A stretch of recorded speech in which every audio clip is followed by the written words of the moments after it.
आखिर क्यों ज़रूरी है एनसीईआरटी यूपीएससी के लिए? पहला क्वेश्चन यही होता है कि क्यों ज़रूरी है, वो भी 6 से लेकर 12 तक। लेकिन कौन कौन सी बुक पढ़नी है, क्या कैसे पढ़नी है, सब कुछ बताएंगे।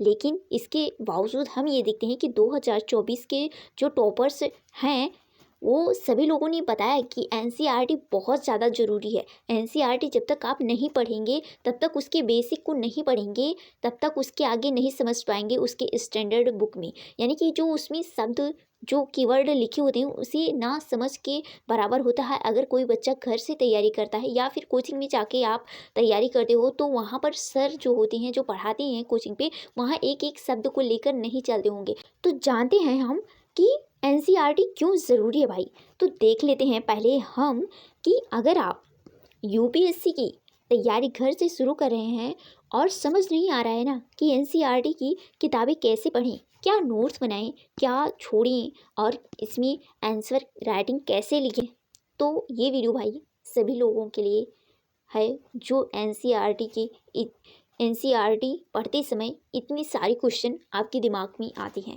तो देख लेते हैं कि कौन कौन सी एनसीईआरटी बहुत ज़्यादा ज़रूरी है। तो यहाँ हम बात कर लेते हैं कि एनसीईआरटी कौन सी ज़्यादा ज़रूरी है। तो देखते हैं जियोग्राफी, हिस्ट्री, पॉलिटी, इकोनॉमिक्स की एनसीईआरटी से क्या ज़रूरी है। इसके साथ हम ये बताएंगे आपको कि क्या पढ़ना है, कैसे याद रखें और कैसे समझें एनसीईआरटी को। उसके तहत ये भी बताएंगे कि आंसर राइटिंग कैसे करनी है। तो पूरे वीडियो को वॉच कीजिएगा। अगर इसका आपको पीडीएफ चाहिएगा तो टेलीग्राम में आपको मिल जाएगा, वीडियो के डिस्क्रिप्शन में टेलीग्राम का लिंक है। तो यहाँ बात कर लेते हैं यूपीएससी के लिए एनसीईआरटी कैसे पढ़नी है भाई, कैसी पढ़नी है, बहुत ध्यान से सुनिएगा। फर्स्ट स्टेप हमारा यही है कि एनसीईआरटी क्यों ज़रूरी है। पहले बात करते हैं ना कि एनसीईआरटी क्यों ज़रूरी है। सभी टॉपर्स के मुख से यही निकलता है कि एनसीईआरटी बहुत ज़रूरी है। तो क्यों ज़रूरी है देख लेते हैं कि एनसीईआरटी किताबें जो होती हैं, ये सबसे बेसिक और सरल भाषा में होती हैं। एनसीईआरटी के प्रीलिम्स और मेंस दोनों के लिए ये बहुत उपयोगी होते हैं, यानी कि स्ट्रॉन्ग फाउंडेशन देते हैं। यानी कि बहुत अच्छे लेवल के जो इसमें लिखे होते हैं शब्द, वो समझ में आते जाते हैं और इसके तहत ये प्री और मेंस दोनों के लिए उपयोगी होते हैं।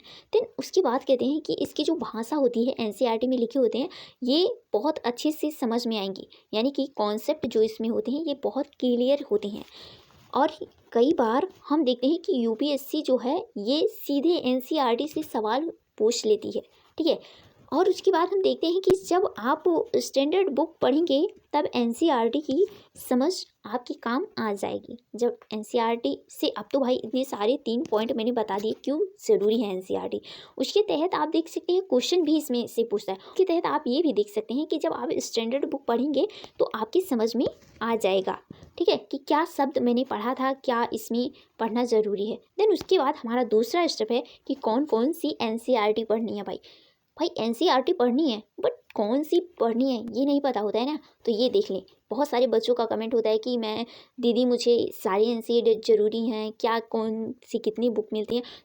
तो भाई आपको इस वीडियो के डिस्क्रिप्शन में, या फिर हमारी कोई भी वीडियो देखते हैं तो वीडियो के डिस्क्रिप्शन में उसके तहत आपको टेलीग्राम पे हमने इसके लिंक को शेयर कर दिया है। और लिंक को मैंने शेयर किया, उसके ऊपर बुक का नाम होता है, देन उसके नीचे आपको लिंक मिलता है, वहाँ पर आप क्लिक करोगे, वहाँ आपको मिल जाएगा कि कौन बुक किस प्रकार से हो। और भाई ये भी देख लेना कि उसकी प्राइस क्या है। देन उसके बाद जो ऊपर का कवर होता है वो चेंज होता रहता है। कवर नहीं लेने को दिक्कत कि कवर किस प्रकार से है, नया संस्मरण आ रहा है तो नई बुक होंगी, ठीक है। और मैंने एक वीडियो बनाया था जिसमें मैंने क्या किया था कि मैंने एक सी सेट के लिए बुक बताई थी, जिसमें मैंने मोनाल पटेल सर का नाम बता दिया था।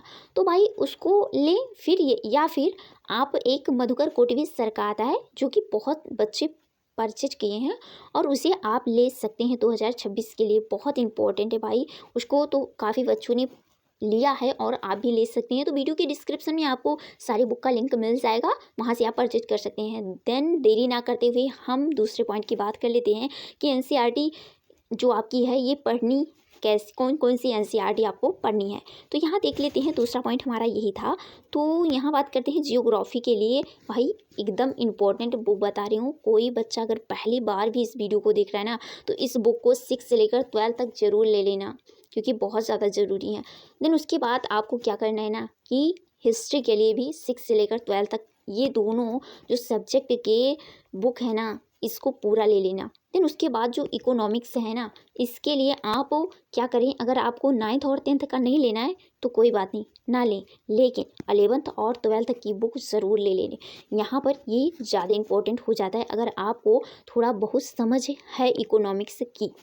देन उसके बाद बात करते हैं पॉलिटी, ठीक है। एम लक्ष्मीकांत की बुक है, इसमें आपको ये भी 11th और 12th के ले लें। फिर एम लक्ष्मीकांत का एक बुक आता है, स्टैंडर्ड बुक है, उसे आप परचेज कर लें। उसके बाद हमारा है कि सोशियोलॉजी, इसमें आप 11th और 12th के लिए है, इसे आप परचेज कर सकते हैं। देन इसके बाद मैं बताऊंगी कि ये जो 4 सब्जेक्ट हैं, जियोग्राफी, हिस्ट्री, इकोनॉमिक्स और पॉलिटी, बहुत ज़्यादा ज़रूरी है, इसके लिए एनसीईआरटी लें। देन उसके बाद आप स्टैंडर्ड बुक लें, ठीक है। अगर आप अभी बिगिनर हैं, तीसरा स्टेप हम आपको बता रहे हैं जो कि बहुत ज़्यादा ज़रूरी है। वो क्या है तीसरा स्टेप? ये तीसरा स्टेप है कि कैसे पढ़नी है एनसीईआरटी। भाई मैंने तो क्यों ज़रूरी है, दूसरा स्टेप था कौन कौन सी एनसीईआरटी की बुक ले। देन उसके बाद हमारा है कि इसे भाई कैसे पढ़ना है। मैंने ले तो लिया बट कैसे पढ़ना है मुझे पता भी नहीं है।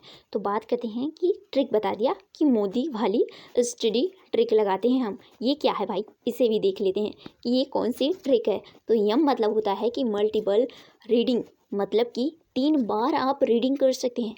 पहली बार क्या करना है आपको, अगर आपने बुक ले लिया है भाई हमारे लिंक से, तो क्या करनी है आपको, सिर्फ पढ़ लेना है उसको और समझते पढ़ते चलना है। यानी कि आपको जो पढ़ रहे हैं वो समझ में आ रहा है, अगर नहीं आ रहा है तो थोड़ा स्लो कर लें अपनी पढ़ाई को और समझते हुए पढ़ें, ठीक है। उसके बाद जब दूसरा रीडिंग आप उसमें करेंगे तो इम्पोर्टेंट पॉइंट को क्या करना है, हाईलाइट कर लेना है। देन उसके बाद तीसरा, आप जब तीसरी बार आप रीडिंग करेंगे तो खुद से समझें और नोट्स बनाएं। मतलब कि फर्स्ट बार में हम पढ़ेंगे, दूसरी बार में हम हाईलाइटर से उसे हाईलाइट करेंगे, देन तीसरी बार हम नोट्स बनाएंगे और खुद ही समझेंगे। और उसके बाद एम मतलब होता है मल्टीपल रीडिंग। देन उसके बाद हमारा ओ मतलब होता है ऑब्जर्व की वर्ड्स। तो मतलब कि ये क्या है भाई, तो ये है हर चैप्टर में कीवर्ड्स पहचानिए। जैसे कि मानसून क्या है, मानसूनी हवाएं क्या हैं, संविधान क्या है, तुमने बहुत बार संविधान पढ़ लिया बट क्या है संविधान, औद्योगिक क्रांति क्या है भाई। ये शब्द जो हैं ये आप समझें कि इसका मतलब क्या होता है। क्या पता आप क्वेश्चन जा रहे हो देने, मतलब पेपर देने जाते हो, इसका परिभाषा ये देकर पूछ लिया कि इसमें क्या हो सकते हैं इसकी परिभाषा, अगर आपको टिक करना है तो क्या कर सकते हैं। अगर आता होगा उसके बारे में, उस शब्द के बारे में आपको पता है तभी आप करेंगे, ठीक है। देन उसके बाद आपका जो डी है, यम ओ और उसके बाद डी मतलब कि डायग्राम और मैप प्रैक्टिस, यानी कि खासकर जियोग्राफी के लिए बहुत इंपॉर्टेंट हो जाती है। जैसे कि मैप्स में लोकेशन प्रैक्टिस कर लेना है, जैसे कि नदी, पर्वत और राज्य के लिए आपको मैप बनाना होता है, तो इसके लिए आपको डायग्राम का प्रयोग करना होगा। उसी प्रकार से हिस्ट्री के लिए भी आपको टाइमलाइन के लिए बनाना होगा। देन उसके बाद पॉलिटी के लिए क्या ज़रूरी है, पॉलिटी के लिए भी, तो हाँ पॉलिटी के लिए भी ज़रूरी है। कैसे कि कॉन्स्टिट्यूशनल आर्टिकल की लिस्ट बनाना होगा आपको, तो उसमें मैप का प्रयोग करना होता है, ठीक है। उसके बाद हम बात करते हैं कि MODI के बाद, मतलब कि आई मतलब क्या होगा, इंटीग्रेट विथ सिलेबस, मतलब कि हर चैप्टर को UPSC में सिलेबस से जोड़ें। मतलब कि हर चैप्टर को UPSC के सिलेबस से जोड़ें। ये क्या भाई, ये कैसे जोड़ना है, तो ये जैसे कि बात कर लेते हैं हम एग्जाम्पल के साथ, आपको हम बताएंगे, टेंशन नहीं लेने हैं आपको, ठीक है। यहाँ देखते हैं जैसे कि हिस्ट्री का जो रिवॉल्व है, जैसे कि 1957, ठीक है, और इसमें मॉडल इंडियन हिस्ट्री का हिस्सा जोड़ लें और उसके साथ उसको पढ़ें, ठीक है। अब हम बात करते हैं, चौथा हमारा पॉइंट है, यानी कि जो मोदी हैं उसका क्या ट्रिक है, मैंने 4 स्टेप में आपको बता दिया है। देन उसके बाद हमारा जो स्टेप चौथा है, यानी कि जो MODI का मतलब क्या है, तो इसको मैंने बता दिया है। एक बार अगर आप हमारी इस पूरी वीडियो को देखेंगे तो लास्ट में ज़रूर आप कमेंट कीजिएगा कि जो मैंने MODI मोदी लिखा है, इसकी फुल फॉर्म जो मैंने ट्रिक बताए हैं ये क्या हैं, ठीक है। इससे क्या होगा, आपको एक बार रिवाइज हो जाएगा, इससे मुझे पता चलेगा कि जो मेरे भाई बहन हैं या फिर मेरे दोस्त हैं उनको क्या आ रहा है, ये समझ में आ रहा है, और इससे आपको भी रिवीजन मिल जाएगा, ठीक है। इसमें आपका फ़ायदा ज़्यादा होगा। देन उसके बाद हमारा जो चौथा स्टेप है कि नोट्स कैसे बनाना है। पढ़ भी लिया, फिर नोट्स बना रहे हैं, बट मुझे नोट्स बनाने में समझ में नहीं आ रहा है ना कि कैसे बनाना है भाई। तो नोट्स कैसे बनाना है ये भी देख लेते हैं। तो नोट्स में पॉइंट्स वाइज बनाएं, जैसे कि छोटे छोटे बुलेट पॉइंट में लिखना है आपको, ठीक है। उसको ज़्यादा लेंदी, ज़्यादा विस्तार में नहीं लिखना है। हर चैप्टर का A4 पेज या फिर डिजिटल नोट्स बना लेना है। जैसे कि मैं जियोग्राफी का एक चैप्टर ले लेती हूँ, डायग्राम सिस्टम। जैसे कि यहाँ पर देख सकते हो आप सब लोग कि भारत की मुख्य नदी कौन सी है। पहले पेज में हमारा होगा कि इसकी प्रमुख नदी कौन सी हैं। तो जैसे कि गंगा, ब्रह्मपुत्र और जो सारी नदियाँ हैं उसको आप लिखेंगे फर्स्ट पेज में। देन उसके बाद आपका दूसरा है कि नदी तंत्र क्या है। नदी तंत्र में दूसरे पेज में लिखेंगे आप हिमालयी और प्रायद्वीपीय, ठीक है, इसके बारे में आपको लिखना है। और तीसरे पेज में जलोढ़ मैदान का निर्माण लिखेंगे, और जो छूटा है ना उसको चौथे पेज में आपको ऐड कर लेना है, वो भी बुलेट पॉइंट में लिखना है, तभी समझ में आएगा आपको और ज़्यादा समय भी नहीं लगेगा। और मैंने जैसा कि पहले बता दिया है कि जो संविधान है और जो मानसून है इसको समझ लेना है कि क्या है। तब जब मानसून लिखे रहेंगे एक शब्द में तो आपको समझ में आ जाएगा कि हाँ इसका मतलब ये होता है, और समझ में बहुत आसानी से आ जाएगा। इसके बाद हम बिना देरी के बात करते हैं कि पाँचवा स्टेप क्या है। तो पाँचवा स्टेप ये है आपका कि कैसे याद रखें और समझें। भाई कैसे याद रखना है, कैसे समझना है। पढ़ते समय खुद से सवाल पूछना है, किसी से पड़ोसी से जाके नहीं पूछना है, खुद से कि मैंने जो पढ़ा है उसकी क्या क्वेश्चन बन सकते हैं, देन उसके आंसर क्या हो सकते हैं। जब तक ये आप खुद से नहीं पूछेंगे ना, कोई आपसे कोई कुछ नहीं पूछने वाला कि आपने क्या पढ़ा है। और पढ़ा भी है, अगर किसी ने पूछ भी लिया गलती से कि भाई क्या पढ़े हो तुम, तो उसमें ये नहीं पूछेंगे कौन से क्वेश्चन पढ़े हो, 1 से 2 क्वेश्चन पूछेंगे, अगर पूछेंगे भी तो देन उसके बाद नहीं पूछेंगे। इसीलिए आपको क्या करना है, खुद से क्वेश्चन करना है और खुद से उसके आंसर देना है। जैसे कि संविधान अवज्ञा आंदोलन क्यों हुआ था, तो क्यों हुआ था इसको आप कमेंट कर सकते हैं, क्यों हुआ था केवल 2 लाइन 1 लाइन में लिख सकते हैं अगर आप इसकी तैयारी कर रहे हैं यूपीएससी की, ठीक है। अगर नहीं पता है तो कहीं से भी पता करके इसके क्वेश्चन के जवाब जरूर दे दें नीचे, क्योंकि इससे आपका फ़ायदा बहुत ज़्यादा होता है, ठीक है। अब बात करते हैं कि चीज़ों को आपस में जोड़ें, जैसे कि पॉलिटी और हिस्ट्री में संविधान का संबंध क्या है। यानी कि जो पॉलिटी और जो हिस्ट्री है इनमें क्या, संविधान में जो आर्टिकल हैं उसकी क्या क्यों ज़रूरी है, इसके क्या संबंध हो सकते हैं। तो ये सब आपको ऐड कर लेना है खुद से। और रिवीजन क्या करना है, रिवीजन में आपको 7 दिन के बाद आपको रिवीजन करना है। जो एनसीईआरटी की आपकी बुक होगी, जो आपने पढ़ा है भाई उसी की करनी है। नहीं समझो कि पुराना मतलब क्या, कि कहीं से पुराना बुक लाना पड़ेगा, नहीं भाई, जो तुमने पढ़ा है ना हफ्ते भर में वही पढ़ना है आपको। देन उसके बाद हमारा ये 5वां पॉइंट खत्म होता है। देन मैं बात कर लेती हूँ 6वें पॉइंट की, ठीक है। 6वां पॉइंट ये है आपका बहुत इंपॉर्टेंट पॉइंट मैंने आपके लिए ढूंढ के ले आया, जो कि मेरे साथ या फिर किसी दूसरे बच्चे के साथ हमेशा होता है। आप नीचे ज़रूर कमेंट कीजिएगा कि क्या हर एक बच्चे के साथ इस जो हमने पॉइंट बताई है इसमें में से क्या क्या डाउट थे आपके, और कौन कौन से डाउट पूरे हुए हैं, ठीक है। इसमें हमारा 6वां ये पॉइंट है कि प्री और मेंस के लिए कैसे आंसर राइटिंग करनी है। तो भाई प्रीलिम्स के लिए मैं बता देती हूँ, पहली बार 1 लाइनर फर्स्ट एनसीईआरटी से निकलते हैं। जैसे कि भारत में सबसे लंबी नदी कौन सी है। अच्छा भाई कौन सी है, तो गंगा है, लेकिन कितनी है, तो ये आपको नीचे कमेंट कर देनी है कि कितनी भारत की जो गंगा नदी है इसकी लंबाई कितनी है। फिर उसके बाद बात करते हैं ना कि इसीलिए डाटा याद रखना है, इसकी डाटा क्या है और इसके डेट और उसके लोकेशन कहाँ से कहाँ कहाँ निकलती है और किस दिशा से होती हुई जाती है। क्या वहाँ कोई अभ्यारण्य है, क्या वहाँ कौन सी शहर है जो कि बहुत प्रसिद्ध है, क्या वहाँ पर कोई विरासत स्थल है। ये सारे लोकेशन आपको साथ में लेकर चलना है, ठीक है। उसके बाद हम मेंस की भी बात कर लेते हैं। ये मैंने प्रीलिम्स के लिए बता दिया है, ऐसे ही क्वेश्चन पूछता है क्योंकि वहाँ पर ऑब्जेक्टिव क्वेश्चन होते हैं। देन मेंस में आपका सब्जेक्टिव पेपर होता है, ठीक है। यहाँ एनसीईआरटी में क्या करना है, कॉन्सेप्ट लीजिए और अपनी भाषा में लिखना है आपको, जो क्वेश्चन मेंस के लिए, यानी कि जो इसके इंट्रो इंट्रो आपको लेना है, क्या इंट्रो होंगे, इसकी क्या बॉडी होंगे और इसके क्या कंक्लूजन यानी कि क्या निष्कर्ष होंगे,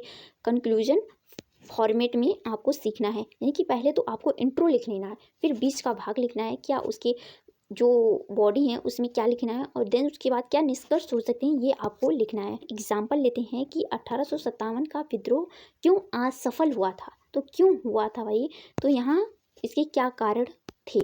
तो यहाँ जैसे कि नेतृत्व की कमी थी, देन एकजुटता की कमी थी, ठीक है, और आगे भी लिख सकते हैं, मैंने केवल आपको समझाने के लिए बता दिया है। ऐसे आपको जब आप मेंस के आंसर राइटिंग करेंगे तो ऐसे लिखना है। जब शुरू करेंगे थोड़ी बहुत गलतियाँ ज़रूर होंगी, ठीक है, उसे आपको बाद में आप उसे सही करते जाइए, ठीक है, तभी आप आगे बढ़ेंगे। उसके बाद हमारा यहाँ है सातवां स्टेप। सातवां स्टेप है कि डेली रूटीन कैसे बनानी है भाई। अरे भाई मैंने तो सब कुछ कर लिया बट रूटीन ही नहीं बन रहा है। सच में भाई कहती हूँ ना कि कोई बच्चा है ना, उसका नाम नहीं पता मुझे, मैं भूल गई, वो भाई कहते हैं कि मैं शेड्यूल बनाता हूँ और मैं मतलब कि क्या होता है कि वो मेरे भाई जो हैं वो टारगेट बनाते हैं, बट वहाँ उनके जो टारगेट होते हैं, जैसे कि उन्होंने कहा होगा कि मैं आज 20 पेज पढ़ूंगा या फिर 20 पन्ने पढ़ूंगा, ठीक है, उसमें वैसे उनके कुछ क्या पेज छूट जाते होंगे। तो ऐसा नहीं है कि आपके हमेशा रोज़ वही छूट जाते हैं, कुछ छूट जाते होंगे तो उसे आप बाद में कवर कर लीजिए, हफ्ते में या फिर दूसरे दिन उसे ज़रूर कवर कर लें, ठीक है। अगर जितना आप छोड़ेंगे उतना ही ज़्यादा जाएगा। और कभी अपने आप से हार नहीं मानना है, किसी को हार नहीं मानना है, नहीं तो 2024 की जो टॉपर्स हैं शक्ति दुबे मैम, ये अपनी 5वीं प्रयास में इनका नहीं निकलता, इन्होंने कंसिस्टेंसी बनाए रखी, इसीलिए आज ये इस मुकाम पे पहुंची हैं, वो भी पहले रैंक पे, 5वीं प्रयास में निकले भाई पहले रैंक पे। क्या चाहिए, अगर मेहनत करोगे ना तो इंग्लिश वाले बच्चे को पीछे छोड़ सकते हैं हम सभी लोग, ठीक है। यहाँ हम बात करते हैं कि 7वां पॉइंट क्या था, नहीं बहुत डिले हो जाएगा। तो डेली रूटीन कैसे बनानी है, तो कैसे बनानी है मैं थोड़ा टाइम देती हूँ, आप अपने हिसाब से समय को बढ़ा लीजिएगा। और ये हमारा लास्ट पॉइंट है। तो लास्ट पॉइंट में हम ये देखेंगे कि क्या है। तो 1 घंटा मैं सुबह का ले लेती हूँ आपकी से कि 1 घंटा आपको NCERT पढ़ना है, उसके बाद दोपहर में, दिन में मतलब कि आधा घंटा रिवीजन करना है। अब यहाँ आप ये भी ले सकते हैं कि 2 घंटा आप पढ़ सकते हो सुबह, ठीक है, और 1 घंटा रिवीजन के लिए ले सकते हो। अपने हिसाब से अपने जो टाइम है, जो शेड्यूल है, इसे बढ़ा सकते हैं। देन उसके बाद रात में जब सोएं तो या फिर MCQ क्वेश्चन या फिर आप शॉर्ट्स नोट्स बनाना है आपको, तो उसे भी बना लें या फिर देख लें। भाई 3 स्टेप मैंने बताया था, पहली बार समझना है, पहली बार आपको पढ़ना था NCERT। दूसरे स्टेप में मैंने ये बताया था भाई कि क्या करना है, हाईलाइट उसे कर लेना है। देन उसके बाद मैंने बताया था कि नोट्स को बनाना है, अपने हिसाब से आप कर लीजिएगा, ठीक है। यहाँ हम बात करते हैं बोनस पॉइंट आपके क्या मिलेंगे जो कि बिगनर बच्चे थे। तो बिगनर बच्चे के लिए क्या मिलेगा बोनस, तो यहाँ ये मिलेगा कि पढ़ते समय अपने शब्द को एक्सप्लेन करना सीखना है आपको। आपका दूसरा पॉइंट उसी में है कि एक डायरी रखना है जिसमें आपको हर दिन 5 की पॉइंट्स लिखना है। अब वो क्या लिखना है वो आप जान गए होंगे, ठीक है, कि क्या आपने पढ़ा है और कितना याद हुआ है, ये सारे की पॉइंट आपको लिखना है। और उसके साथ एक डायरी मैंने बताई थी एक वीडियो में कि भाई मैंने एक डायरी बनाया है जिसमें मैं हमेशा आपका अपना रोज़ का टारगेट उसमें लिखती हूँ कि आज मुझे इतना पूरा करना है तो इतना पूरा करना है, थोड़ा बहुत छूट जाता है उसके अगले दिन कर लें, ठीक है। और जितना सोचेंगे कि आज नहीं तो कल, कल किसी का नहीं आया, जो है वो अभी है आपके समय, ठीक है। और ये जो वीडियो मैं रात में रिकॉर्ड कर रही हूँ भाई, बहुत रात हो गई है। क्या करना है कि हर संडे खुद से 10 सवाल पूछो, उसी हफ्ते में क्या पढ़ा है, यानी कि 10 सवाल कब पूछना है आपको कि एक हफ्ते में क्या पढ़ा है, उससे 10 क्वेश्चन ले या फिर 20 क्वेश्चन, जितना आपको समझ में आता है उतना ही क्वेश्चन उठाएं, ठीक है। वो आपके दिमाग में हमेशा रिवाइज होगा, जिससे आपको पता चलेगा कि हाँ कुछ याद कर रहे हैं, कुछ पढ़ रहे हैं, उसी से आप रिलेट सोचते रहेंगे। लास्ट पॉइंट हम आपसे ये कहेंगे इसी में कि UPSC की शुरुआत हमेशा NCERT से होती है। ये वही किताबें हैं जिन्हें एक गांव का बच्चा भी अपनी भाषा में समझ सकता है और एक शहर का टॉपर्स भी समझ सकता है। अगर आपने NCERT की किताबें समझ ली हैं तो आगे की किताबें आपको मुश्किल नहीं लगेंगी। याद रखिए कंसिस्टेंसी ही सफलता की कुंजी होती है भाई। तो कंसिस्टेंसी बनाए रखें और मेहनत करते रहें और स्मार्ट तरीके से करते रहें। आपको आपकी मंजिल ज़रूर मिलेगी, वो चाहे कुछ भी हो, यूपीएससी हो, एसएससी हो या फिर कोई भी आपका टारगेट हो, उसे आप ज़रूर पकड़ेंगे। लेकिन मेहनत और धैर्य ज़रूर बनाए रखें। और हाँ, कुछ भी डाउट होता है, कुछ भी पढ़ाई से रिलेटेड, नीचे कमेंट कर सकते हैं बिना डरे। और जो भी शब्द लिखें स्पष्ट शब्दों में लिखें। एक बार जब आप लिखें तो उसे आप एक बार खुद से पढ़ें, फिर उसके बाद कमेंट करें भाई, तब ज़्यादा समझ में आता है। उसके आंसर मैं डायरेक्ट दे दूँगी। और जो बच्चे कमेंट करते हैं उनके रिप्लाई मैं थोड़ा देर में देती हूँ, उसके लिए मैं क्षमा चाहती हूँ। लेकिन भाई थोड़ा, क्योंकि समय मुझे भी लग जाता है, इसीलिए मैं फ़ोन ज़्यादा यूज़ नहीं करती हूँ। जब यूज़ करती हूँ तो या फिर मुझे भी कुछ वर्क होते हैं। देन अगर आपको कुछ भी चाहिए, जैसे कि बुक मैंने डिस्क्रिप्शन में रख दिया, या टेलीग्राम से आप बुक को परचेज़ कर सकते हैं। बहुत सारी बुकें बच्चों ने लिया है जो कि उन्होंने कहा कि बहुत अच्छा है, और सारी न्यू बुक हैं। उसे टेंशन ना लें कि कुछ गलत बुक आ जाएंगे। देन बाद में लास्ट में यही कहूँगी कि अगर आप कुछ सोच सकते हैं तो यकीन मानिए उसे आप कर सकते हैं। और इसी तरह की वीडियो के साथ हम आपसे मिलते हैं किसी नेक्स्ट वीडियो में। तब तक के लिए bye bye, tata, take care.